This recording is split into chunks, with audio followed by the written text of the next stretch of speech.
शिवसेना उद्धव बाळासाहेब ठाकरे गटाच्या उपनेत्या सुषमा अंधारे आपल्यासोबत आहेत. त्यांच्याशी आपण चर्चा करणार आहोत. ताई, ड्रग्स प्रकरण गाजतंय महाराष्ट्रामध्ये. काय नेमकं काय बोलाल याच्याबद्दल? बदनामी होते खूप महाराष्ट्राची आपली.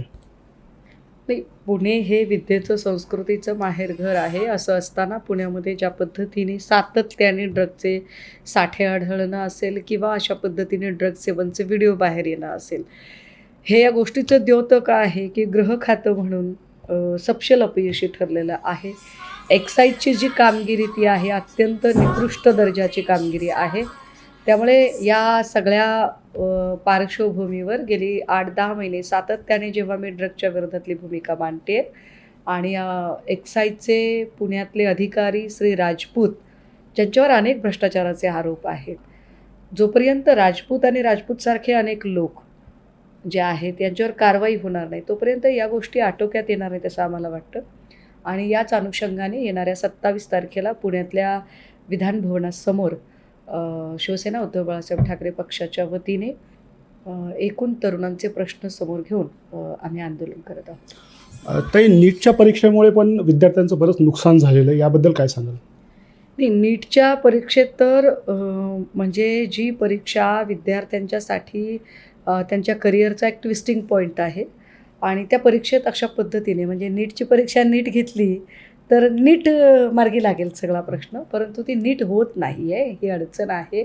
या संबंधाने आमचे नेते सन्माननीय आदित्यजी यांनी आवाज उठवलेला आहे आणि मी जसं म्हटलं की 27 तारखेला विधानभवनाच्या समोर तरुणांच्या प्रश्नांवर आम्ही आंदोलन करतो आहे. त्यामध्ये नीटचा मुद्दा असेल, पेपर लिकिंगचा मुद्दा असेल, नेट परीक्षेच्या संबंधाने म्हणजे अगदी तुम्ही रात्री जाहीर करता की उद्या परीक्षा होणार नाही आहे, हे वाईट आहे.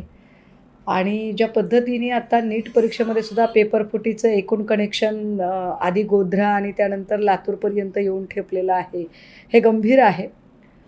एकूण परीक्षा का अशा पद्धतीने होतात किंवा अशा पद्धतीने का त्याचं प्रशासन नीट हाताळता येत नाही, तर आउटसोर्सिंग हा जो प्रकार आहे हा प्रकार इतका वाढत चालला आहे की त्यामुळे गलथान व्यवहार होत राहतात. सो याही सगळ्यांवरती एक ठोस आवाज उठवला पाहिजे म्हणून सभागृहाच्या आत आणि सभागृहाच्या बाहेर अशा आम्ही ती भूमिका घेत आहोत. सभागृहाच्या आत अधिवेशनामध्ये प्रश्न विचारले जातीलच, पण सभागृहाच्या बाहेरची लढाई म्हणून 27 तारखेला आंदोलन उभं करतो. बीड लोकसभेला महाविकास आघाडीचा विजय झाला. या विजयामध्ये शिवसेनेचा मोठा वाटा होता. याबद्दल काय सांगाल? नाही, महाविकास आघाडी म्हणून सगळ्याच पक्षांनी घटक पक्षांनी एकमेकांच्यासाठी काम केलं आहे. मला वाटतं तो आघाडीचा धर्म असतो. त्यामध्ये काही फार कुणी काय म्हणतात त्याला विशेष गौरवशाली वगैरे असं काही म्हणायचं काही कारण नाही. काम केलंच पाहिजे. जेव्हा आपण आघाडी म्हणून काम करतोय त्यावेळेला आघाडीचा धर्म पाळला गेला पाहिजे आणि आघाडीचा धर्म पाळताना तीनही पक्षांनी, तर मला माहीत नाही की महायुतीमध्ये काय चालू आहे किंवा त्यांच्यात ज्या पद्धतीने एकमेकांवरचे ते आरोप प्रत्यारोप, लंगोटाची भाषा, अत्यंत अभद्रतेने जी भाषा वापरली जाते त्यावर I don't want to give any critically comment.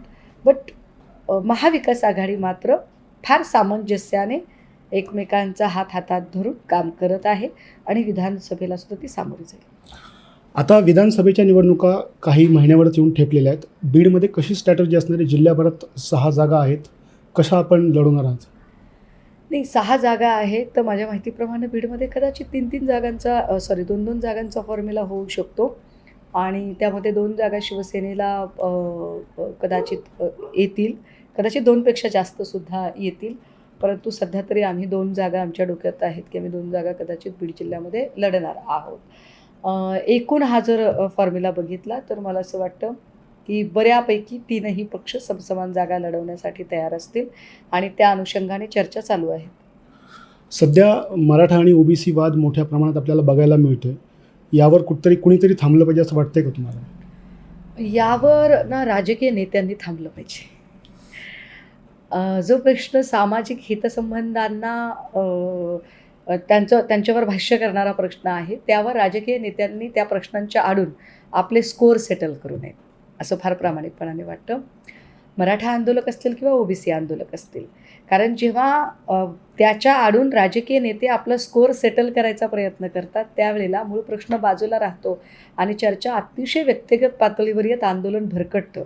तसं होता कामा नये आणि त्यामुळे मूळ प्रश्नांवर जर चर्चा करायची असेल आणि खरंच सरकारची द्यायची नियत असेल तर विद्यमान सरकारने मराठा आंदोलक ओबीसी आंदोलक दोघांनाही समोरासमोर घेऊन एकत्रितपणे, कुणालाही एकाला कोपच्यात घेऊन नाही, दोघांना समोरासमोर घेऊन बैठक झाली पाहिजे आणि समन्वयाने काय तो मार्ग काढला पाहिजे. या होत्या शिवसेनेच्या उपनेत्या सुषमा अंधारे. यांनी सर्वच प्रश्नांची उत्तरं दिलेली आहेत. NDTV मराठीसाठी मी स्वानंद पाटील, बीड.